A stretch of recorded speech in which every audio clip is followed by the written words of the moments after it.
Welcome to another episode of the podcast. On this episode, we're going to be talking about the difference between your average videographer and indie darlings, what separates us from them. Welcome to another episode of the podcast. I'm your host, Knives Monroe, and with me as always is Claire. Claire, how you doing? I'm good. Excellent. The last podcast went really well. It took us 3 takes to make it. And I don't want to do that this time. So Let's just fucking kill it. I'm already swearing first 10 seconds in, but that's just the way it's going to be. I had a lot of fun going to Humble Pint. Yes. I'm not going to lie. Like, I wanted to go there again yesterday. Really? We should have gone. And I wanted to go there again today. Well, there's still, what time is it? There's still time. There's still time. To go today. Is it, It's dinner time. It's dinner time, and I thought the pizza was really good. I did not know they sold pizza. Sorry. I didn't know that either. But also, shame on me. Also, so I don't normally drink beer because I feel it makes you bloated, and that beer was actually really good. I forget what it was called, the one that you got, but it started with an F. I don't remember, but it didn't taste bad. I took a sippy sip, and I was like, it tasted like. There's a scene in Harry Potter, and now I'm going to have to overlay it over here, but where the kids drink this thing called butterbeer. I don't know. And it looks orange, and it looks so yummy, but it's not beer. Or maybe it was beer. I don't know, because of England, if they let them drink like at 16. They do. And I would see that, and I'd be like, damn, that looks so good. And that's the way the Humble Pint beer was. It just looked so tasty. And they had a trivia night. That's kind of why we wanted to go, but then we showed up a little bit late, and they were already... they had already started. Yeah. Plus, I didn't know a lot of the answers anyway, so I probably would have lost. You got like a third of them. Yeah. Which is pretty good. Next time we'll play. Do they do that every Thursday? I don't know. I don't know actually. But I think it's a group that, like an entertainment group that goes around to different places, to different locations, and they host it there. Mm-hmm. I think that's just one of their locations. Where's the other location? Do you know? No. So we follow them on Instagram. That's how I know. How many do they have? Humble Pint? Yeah. No. I mean, like the entertainment group goes to different like restaurants or whatever. Got it. Okay. But how many Humble Pints are there? Just one? I don't know. Maybe one. Could be several. We don't know. I don't know. But the one here in Leander, Texas. Mm-hmm. Are you down to go today? We'll go. Yeah. It was really good. I'm going to say this one last time, but the pizza surprised me. It was delicious. You made me eat more than half of it. I couldn't eat too much. Because I already had eaten. Me too. So it didn't stop me. But it was so good. And while we were there, we shot just a little impromptu vertical video style, just to kind of show Humble Pint, like, fan of your stuff. And here we are also in Leander, and we do video production. And so just kind of way to just, nod at them and go be extra. Yeah. And kind of film there. Because they're a local business. They're right? They're local. I mean, we used to have an office that was like just like 10 steps away. Yes. From them.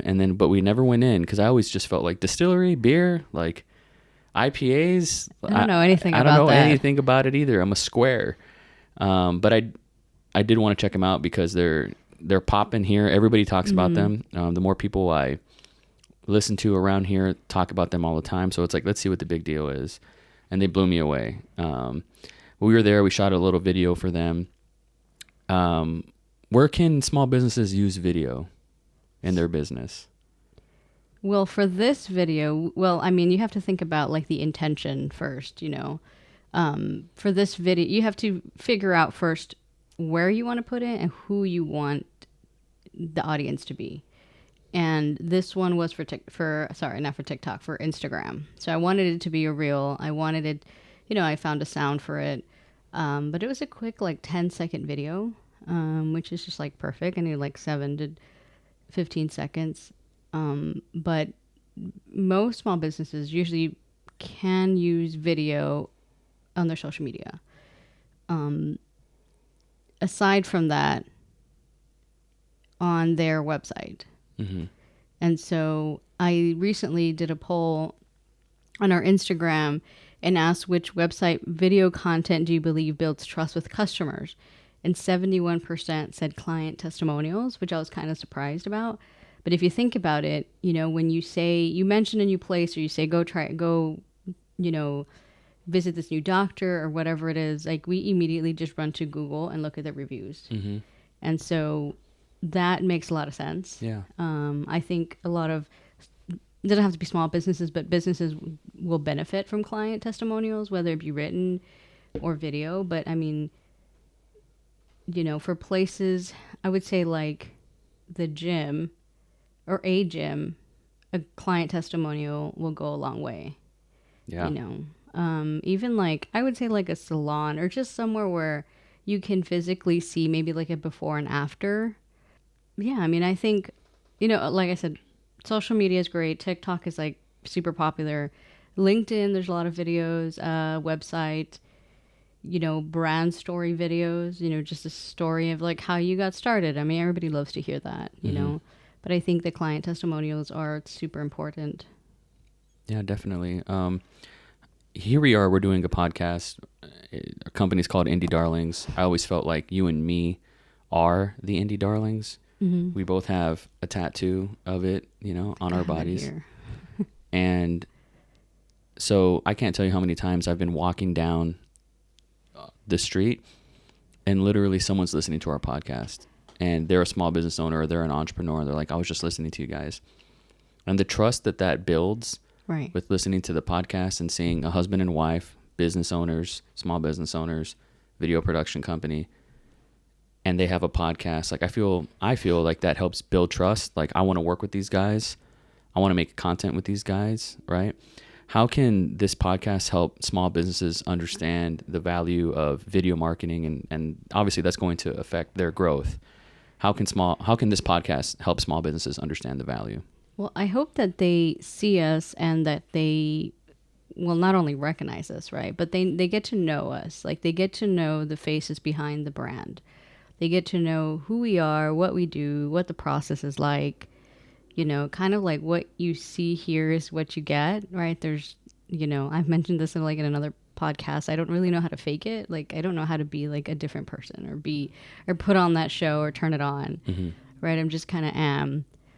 So I'm hoping that, it gives clients or future clients some insight on who we are, because that's, I think, what helps a small business attract their clients is when you kind of see who's running the show, right? You get to know them, you get to understand them, their goals, their wants, their personality. And I think that really goes a long way.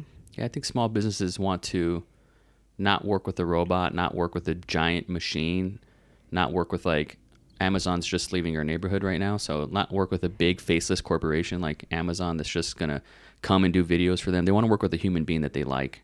They want to work with people that they know, and they want to work with businesses that they trust. Right. And you're also building a relationship with them or with us, And so, you don't just want to come in, do it one time and then leave, as far as like video goes. You want to have those like long lasting relationships. So I know that we are going to head over to Humble Pint later today. We want to support a local small business, right? Why did you choose to do videos for small businesses? I have a joke answer. What's your joke answer? And I have a legitimate answer. But you're asking me, why did I choose to work with small businesses? Yeah. Video production wise? Yes. For the money, baby. Woo! Sorry. No. But the truth is, I have dedicated my entire life to filmmaking skills.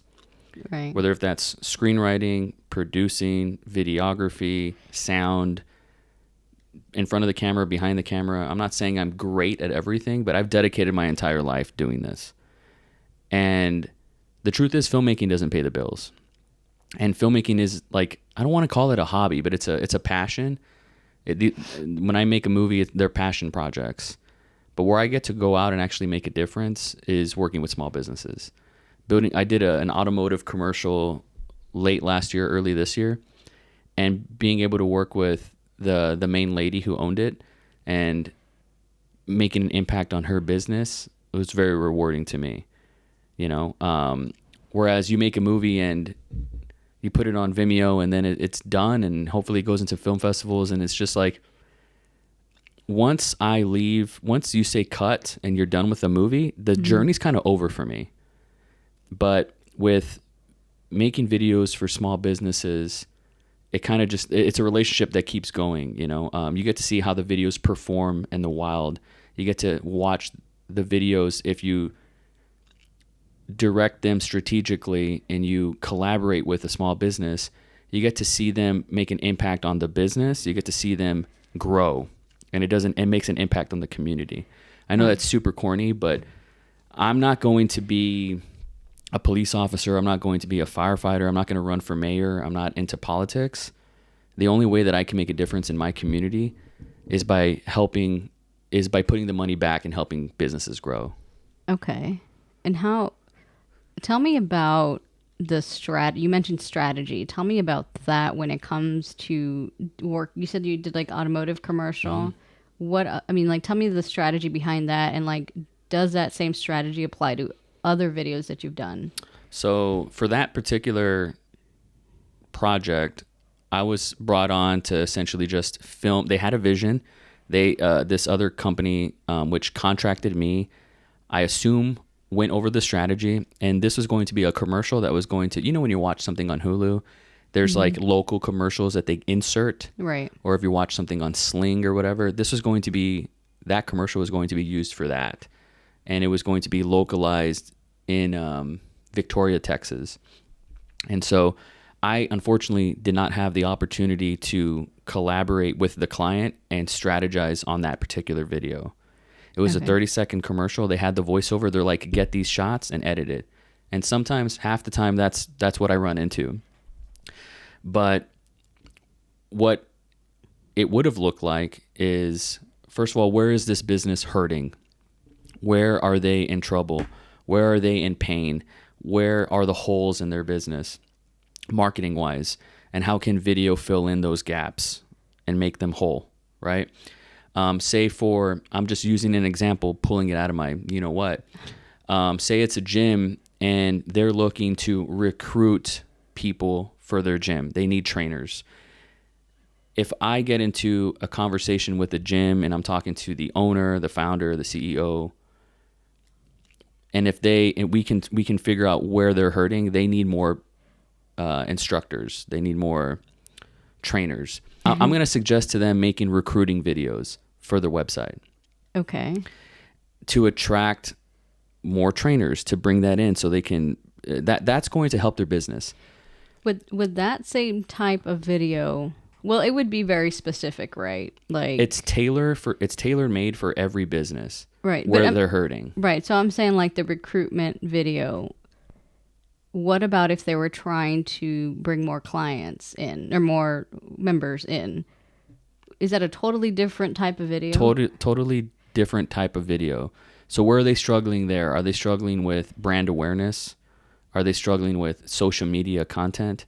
Are they struggling with, there's no video and SEO for their website. So when people Google a gym in Leander, like, they're not one of the first 3 that pop up. Right. So building assets for that's, they look at me for that, I got to help them with their marketing. We're not just making videos for video's sake, so they have a nice fancy thing to show people. It's because of the result that the video will provide them. Okay. Does that make sense? Yes. I like giving you these examples because then you can kind of tell me what type of video is needed for each industry. Let's say that there's an entrepreneur who needs video. Someone who wants you to follow them, wants a vlog, lifestyle video. What would you suggest to them? I would ask them, what is the result that they're looking after? And they would probably present to me brand awareness. They want to get visibility. They want more eyeballs on whatever they're trying to sell or whatever they're trying to do. For them, I would recommend doing a podcast like this if they have the chops for it. Mm-hmm. Not everybody is comfortable doing a podcast, and not everybody needs a podcast. True. But I would recommend that. And if you look on our truck outside, Indie Darlings video, photo, podcasts. So that's like one of the pillars that we provide businesses. And one of the reasons why I enjoy doing a podcast with you is because I like backing up what we preach. Right. You know, we do that for us as well, because that's how you get in front of people, you know? So I would recommend that for them. You mentioned a vlog, which is essentially a video blog, is where the name comes from. For a lot of people, they call it a vlog. I'm like, that's not what it's called. It's called a vlog. That sounds weird. Yeah. I've seen people in person that call it that, and I'm like, not that. It's sort of like a reality TV show, short form documentary to an expose on their life. And you can then take, I'm just riffing here, but then you can then take clips of that and then post it on social media to bring it back to a brand's YouTube. Okay. And that's going to help feed their business, right? Or bring it back to their website, you know, wherever they're going to feature the video. I recommend YouTube for SEO. When people Google you and it's like, who is this person? They're going to Google you. The videos are going to be the first things that pop up. Right. So what you're saying is there's different strategies for each goal. You know, they want to be on YouTube. It's a totally different strategy. It's a different way of filming things as opposed to if they want you to film TikToks for them. It's like when you go to a doctor and you say, my hip hurts. They're not going to prescribe something for your head. They're not going to prescribe an ointment for your heel. They're going to look into your hip. They're going to see why it hurts. They're going to see if it affects your back. They're going to figure out, they should, if they're good doctors, reverse engineer like how that happened. Were you in an automobile accident, whatever. That's what we do. Like, where are you hurting? Where does it hurt? Show me where. And then I can provide the best thing for you. If your ear hurts, then I know that I need to take my little magnifying glass and like look inside your ear, right? Right. And if there's something in there, I need to take it out. Right. You know? So for some people, that's what happens. So every business, you know, they have something wrong with them, you know? Maybe they need glasses, so to speak, right? So you have different strategies, as you said, like for that. It's prescriptive. It's not just, let's just make videos for video's sake. Yeah. Nobody wants that. Well, it seems like there's a lot of... Right. And I just wanted to draw the line that I think most videographers, that's what they do. They're like, I will make a banger, pretty video for you. That's great, but does it make money? That's great, but does it add value to their business? That's great, but does it help their strategy and help them grow? Or is it just a dope video? That's cool. But that sounds like it's more like that videographer trying to get their shit in than actually trying to make an impact on their business. Okay, I see. What would you suggest for a small business who you see that needs to grow, that needs video? Like, what would you suggest? I guess we can like make up a scenario here. Like, I guess we can use a gym scenario since we're talking about gyms, right? Or even a personal trainer, just someone who's like off on their own, is a freelancer. It's like their own business, and they wanted to, you know, brand awareness. They wanted to grow their business and get more clients in or members in. Sure. What would you suggest for someone like that? So first thing I would suggest is I want to know, I have a whole system and I want to know if they've worked with videographers before. I want to know where they're hurting. I want to know, there's so much that I want to know. Like when you go to the doctors, they make you fill out a form. Yes. Right? So maybe they don't even have a website. Maybe they're not even on social media. So if you're trying to grow and you're a trainer and you're not on social, like that's where you're hurting, right? How are you going to get your name out there? How are you going to promote the business? How are you going to show your stuff? So say, for example, I realize they have a website, but it's just a wall of text. For a gym, that's you got to show me, not tell me. Right. So the first thing that comes to mind for me is they need a brand story video. Do you do audits? Like not maybe like social media audits or website audits? Like would you as a videographer, as a video strategist, yeah, do you look at that first? Yeah, I always audit people's social medias. Like, I feel a little embarrassed saying this, but I spoke to somebody recently who was a marketing agency. Okay. They need video assets. I looked at their Instagram. They don't have any posts. Right. So how are you going to help people market when you're not marketing for your own business? It's like being a morbidly obese physical trainer at the gym. You want to work with someone that is producing the results. Right. Right? So yeah, I audit their businesses, and like, don't get me wrong, if someone doesn't need video, or they have a nephew and that's the best person that they want to film their video, great. Then I can just provide the strategy. Yeah, And- like a what's that word I'm looking for? Not a consultation. An audit? No. I guess it's consultation. Sure. Like one-on-one, like you come in just for strategy. I'll just give you the strategy, and then you guys can Implement it. capture that, and that's great. Like, I'll charge you for that. I'll send you an invoice for the strategy. It's totally fine. But, why not get it from the same company? Indie Darlings. Why not get it? Why not get the video and the strategy from the same company? But yeah, I audit their social media, I audit their website, I check them out on Google, see their visibility, and see where they're hurting. I've done this enough times where I can kind of see the patterns between small businesses of where they're hurting or where they're not. Sometimes, and this is totally justified, they have more business than they know what to do with, right? Yeah. But what about 6 months from now? What are you going to need 6 months from now? Are you posting regularly on social media? Are you do you have a video for your website? If I go, is it just a wall of text? Is it just old photos from people that don't even work there anymore from 4 years ago? Or is this updated with a brand new, video assets? Like, I'd love to see that. And I think people appreciate that. And it just goes a long way for your business, and it kind of separates you from your competition. Okay. What's the process like when someone finds you, or a client, you reach out to a client or they reach out to you? What's that process like at the beginning before you start shooting? So once we've figured out where they're hurting and we know what the strategy is going to be, and that's the key word, once we know Because you jump on a call with them, what right? to prescribe them, we're on a call with them, they like what we're doing, they agree, and they understand that they're going to get X videos for X amount, they're going to get X amount of photos, they're going to get X amount of social media content, and they know whatever they order, right? After that, it's let's jump on a call and figure out who's going to be interviewed. What are going to be the shooting days? Is it going to be one day of talking head interviews, and then the next day is going to be B-roll? Are we filming this in the day, or are we filming this at night? Are we filming this when the salon is open, or are we filming when the salon is closed? It's figuring out the logistics, figuring out the dates when it works for everybody, because Mary's going to be in the office that day, and we need Mary. Right. She's got to be in the video. We also want you to interview Louise and Tina, right? So we need the coordination of that and locking down the shooting dates. Once everyone has their eyes on that, we're good to go. And now it's just, let's go film that day and execute it.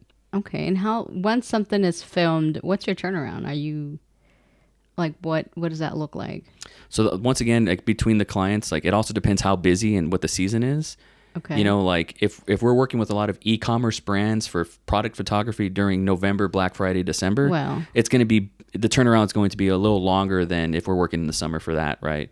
Depending on, it's case by case basis. But I would say anywhere between, like, they'd get a first draft within 2 weeks. Okay. Yeah. That's not too bad. They can watch on frame.io or Dropbox, whichever's better for them. And they can leave comments, and then depending on the amount of revisions that they ordered, that's how many revisions that they'll have. And, so it's a pretty quick turnaround. It's not like a lot of wedding industries that give like 8-week turnaround, which I always thought was insane. That's a long time. Yeah, it's a long time. Yeah. But it's not uncommon in that industry. Is this the same for, say, social media clips? Somebody wants Reels or somebody wants TikToks. Yeah, it's a very fast turnaround. I mean, look, I don't want to say this and then a business is like, you didn't give me the same day turnaround, but I do a lot of same day turnarounds. Yes, I've seen that. I do that. I end up doing that. Like I'm excited to go home after a capture, go home and then kind of flip them really fast. Because for me, especially with social media content, depending on the client, you want to get those assets out there in the wild as quick as possible. Because to me, it's like fruit. Like it'll rot. Oh, okay. Especially like, I've shot some content with clients. They said something topical that was going on. Yes. And you want to get that out while it's still hot, right? So it's a faster turnaround there. But typically I honor the production agreement and what we agreed to. Okay. What type of clients do you work with? Have you worked with, or do you want to work with? Because I'm sure, if someone reaches out to you, you've got to see if you're a good fit. Yeah, I have a friend who, shout out to Jared, who works just with doctors. Oh, nice. His company is called Video for Doctors, and that's what he does.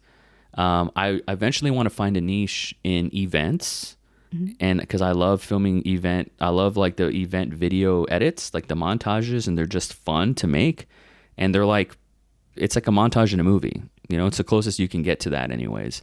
So I do want the niche to be events, and events are happening in Austin all the time. They are all the time, weekly, and so I want to eventually specialize in that.